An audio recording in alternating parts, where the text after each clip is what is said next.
So our next speaker will be Dr. Soumyava Basu, and he will be speaking on pediatric uveitis and the newer management strategies. Thank you, Dr. Manju, for... So he's my colleague at LB Prasad, and he shares the office next door. Yeah, and So that's I know a lot about pediatric uveitis just because of that. Yeah, I moved it. Yeah, and that's why I got the chance to speak here. Fantastic audience, very encouraging. So I'm sure all of you are very interested in uveitis, which is why, or pediatric ophthalmology, which is why you are here. So I'm going to talk a little bit about pediatric uveitis and then move on to what's new. Because in general, the awareness about pediatric uveitis amongst pediatric ophthalmologists as well as amongst the uveitis specialists is quite low. So let's start with, what are the challenges with pediatric uveitis? It's a very insidious disease. There's no redness or pain, which is why the parents are often unaware of what's going on in the eye. And if there are no other systemic symptoms, by the time the parents bring the kid to the doctor, it's already quite late. Many a times the child would have a complicated cataract, band-shaped keratopathy, etc. So this is the main challenge that we deal with in pediatric uveitis. The other things, of course, are the difficulty in history taking, the lack of cooperation in smaller kids during the examination. The side effects of the medications, these are all growing kids, and both corticosteroids as well as non-steroidal medications have their side effects. The risk of amblyopia when there is long-standing cataract or corneal opacity, and finally the long-term disability. Remember, uveitis is not a short-term disease, especially pediatric uveitis. These are long-term diseases requiring long-term treatment, and therefore the disability is a big issue. So the first point I want to highlight today is that pediatric uveitis is much more than JIA. We typically think pediatric uveitis to be synonymous with JIA, but that's not the case. The study, the largest one published till date from the United States, shows that there is something going on in the back. Yeah.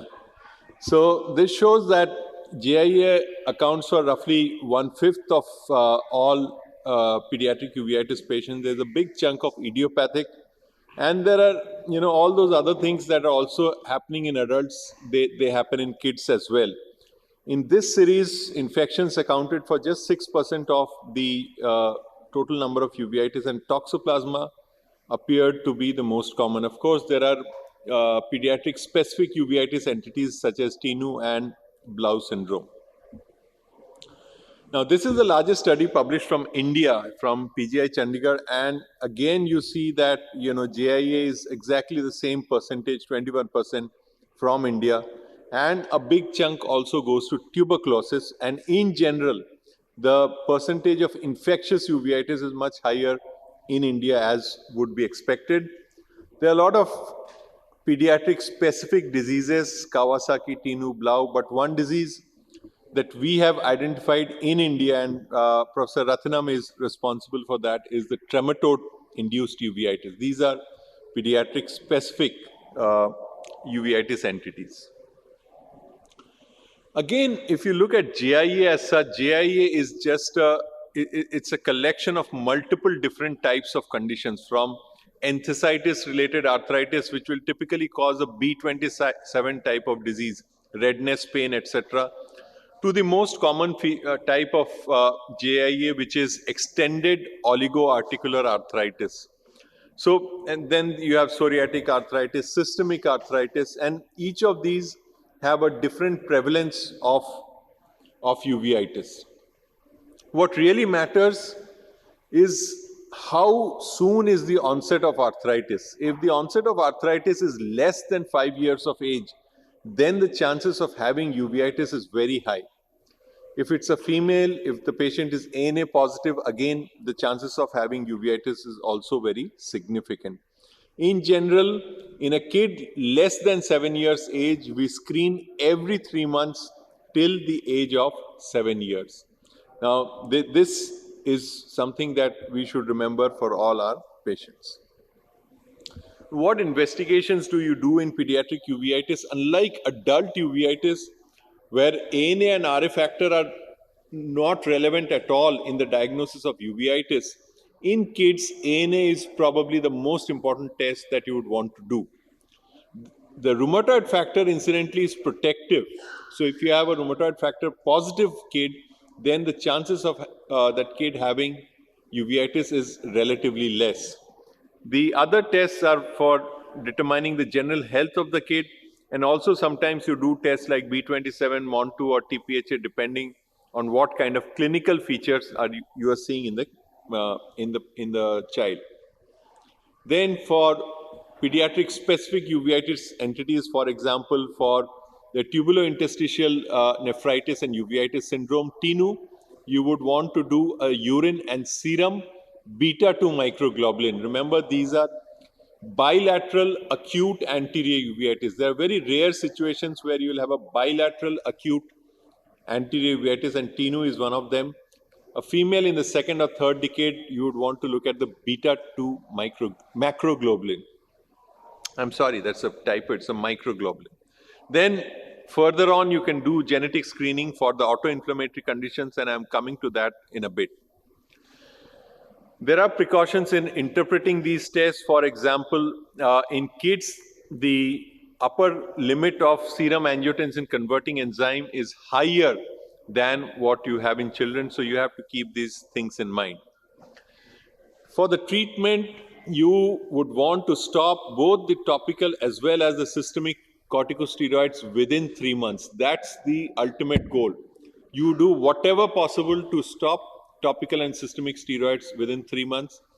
Try to use IV bolus instead of oral whenever there is a recurrence, and just carry on with the systemic immunosuppressives that are typically started in these patients.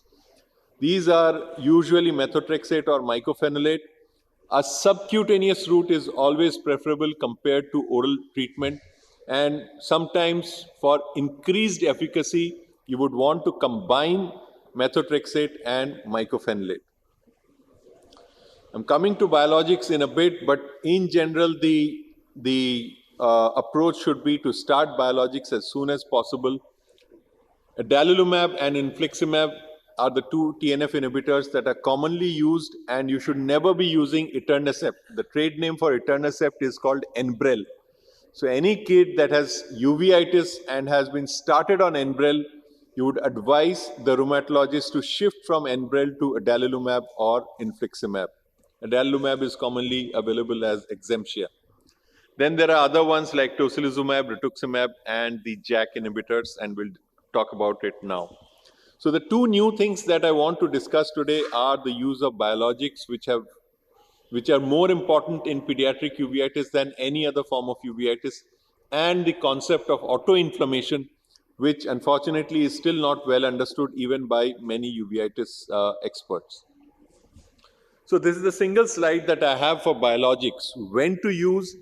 The current guideline is to use it for non-infectious uveitis, that is refractory to methotrexate. And this is probably one of the very few uveitis entities that has very high level of evidence. This paper was published in NEJM, the Sycamore study, and later on the Adjuvite study, which tells us that the drug works very well in patients who are refractory to methotrexate, which is the standard immunosuppressive for these patients.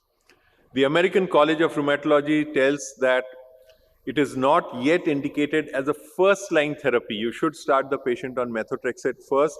After 3 months, if the patient is not responding, you move on to the biologics. As I said earlier, adalimumab and infliximab are the ones that are preferred. And if both of these are not working separately, then you move on to the IL-6 inhibitor, which is tocilizumab. There are no clear guidelines about when to stop the drug. However, one approach is to gradually increase the spacing. Now, for steroids, you would want to decrease the dose as you taper. For biologics, you increase the spacing from 2 weekly to 3 weekly to monthly, sometimes even bi-monthly, when you are tapering the dose of the biologic. And while there are no guidelines yet, there should be a control of inflammation for at least a year before you stop the treatment. JAK inhibitors are the ones that are new and they are useful because they are oral, so you don't have to inject these drugs, and that's why they are gradually coming into use more and more. The last thing I want to convey today is the concept of autoinflammation, and this is an activation of the innate immune system, unlike autoimmunity, which is a spontaneous activation of the adaptive immune system, which is the T cell response. There's a big spectrum of autoinflammation versus autoimmunity, and the ones at top are essentially autoinflammatory diseases, and you see just 15 seconds. So you see sarcoid and conditions like gout and GCA right on top as autoinflammatory diseases, while the ones such as rheumatoid arthritis, SLE come more towards the autoimmune diseases. So this is a big spectrum where and they kind of equalize in Behçet's disease and in the B27 spondyloarthropathy. So I hope this is conveyed. This is the most common autoinflammatory condition. We published the first case from India where it's called as Blau syndrome. It's a triad of uveitis, granulomatous dermatitis, and a boggy arthritis, which you see in the both knees of this girl. It's also accompanied by episodic fever, and it could be a familial form, which is called as the Blau syndrome, and a sporadic form, which is called as early onset sarcoidosis. So to summarize, there are many challenges in the diagnosis and treatment of pediatric uveitis, the most important of which is insidious onset and the lack of awareness. Pediatric uveitis has a lot of components other than JIA, and JIA itself is not just one disease, but a mix of many different types of diseases.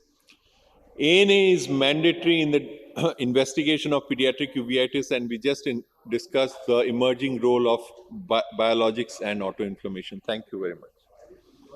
Thank you very much, Dr. Soumyava, for the extensive and comprehensive coverage of the pediatric uveitis, and it really shows your depth of knowledge and passion in uveitis.